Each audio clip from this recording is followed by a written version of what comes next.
دماغ اور جسم کا سکون 11 میں نے کچھ عرصہ پہلے ایک خبر پڑھی تھی جس پر مختصرہ گفتگو کرنا چاہتا تھا۔ اس میں حکومت کی جانب سے کورونا وائرس کے پھیلاؤ سے نمٹنے کے لیے کیے گئے سخت اقدامات کی اطلاع دی گئی۔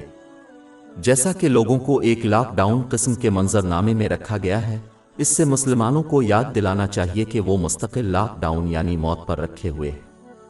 جس طرح لوگ اپنی روزمرہ کی ضروریات مثلاً کھانے پینے کی چیزوں کو ذخیرہ کرنے کے لیے دوڑتے پھرتے ہیں، اسی طرح ایک مسلمان کو چاہیے کہ وہ دونوں جہانوں میں کامیابی حاصل کرنے کے لیے ضروری اشیاء ضروریہ جمع کرنے کی طرف جلدی کرے، یعنی اللہ تعالیٰ کی اطاعت، جس میں اس کی اطاعت شامل ہے۔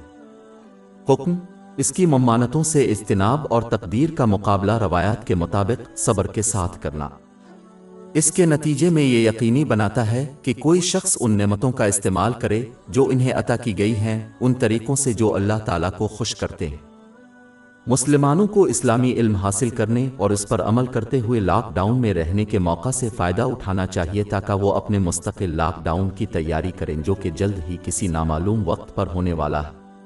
مزید برآں، مسلمانوں کو چاہیے کہ وہ اپنے گھر میں موجود وقت کو صحیح معنوں میں اپنی زندگی، اعمال اور جس راستے پر چل رہے ہیں اس پر غور کرتے ہوئے استعمال کریں۔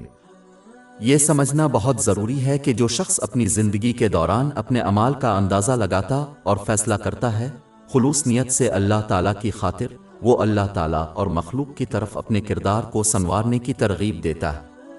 یہ اس بات کو یقینی بنائے گا کہ وہ اس دنیا میں صحیح طریقے سے برتاؤ کریں گے، ان نعمتوں کو ان طریقوں سے استعمال کریں گے جو انہیں اللہ تعالیٰ کی خوشنودی کے لیے دی گئی ہے۔ اس طرح ذہنی سکون حاصل ہوگا اور یہ خود غور و فکر اس بات کو یقینی بنائے گا کہ ان کے لیے قیامت کے دن ایک آسان فیصلہ ہوگا۔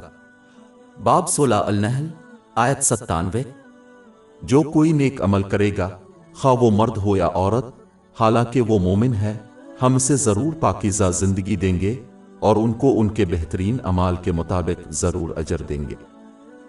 لیکن جو لوگ اپنے وقت کو استعمال کرنے میں ناکام رہیں گے وہ غفلت میں رہیں گے اور اس وجہ سے دنیا میں ایک مشکل زندگی کا تجربہ کریں گے، جیسا کہ انہوں نے ان نعمتوں کا غلط استعمال کیا جو انہیں دی گئی تھیں، اور وہ قیامت کے دن سخت اور مشکل فیصلے کا سامنا کریں گے۔ باب 20 طٰہٰ آیت 124 اور جو میری یاد سے روگردانی کرے گا، اس کی زندگی تنگدستی سے گزرے گی اور ہم سے قیامت کے دن اندھا اٹھائیں گے۔ آخر میں یہ عکاسی اس وقت ہونے کا امکان نہیں ہے جب کوئی ضرورت سے زیادہ عبادت کرتا ہے، خاص طور پر ایسی زبان میں جسے وہ نہیں سمجھتے۔ یہ غور و فکر صرف اس وقت ہوتا ہے جب کوئی قرآن پاک اور حضرت محمد صلی اللہ علیہ وسلم کی روایات کا مطالعہ اور اس پر عمل کرتا ہے۔ ایک بٹن کے کلک پر کافی علم دستیاب ہے، اس لیے مسلمانوں کے پاس کوئی بہانہ نہیں ہے۔ ہماری ویب سائٹ www.sheikhpod.com پر 400 سے زیادہ مفت ebooks, audio books, infographics, podcast اور بلاگ دستیاب ہے۔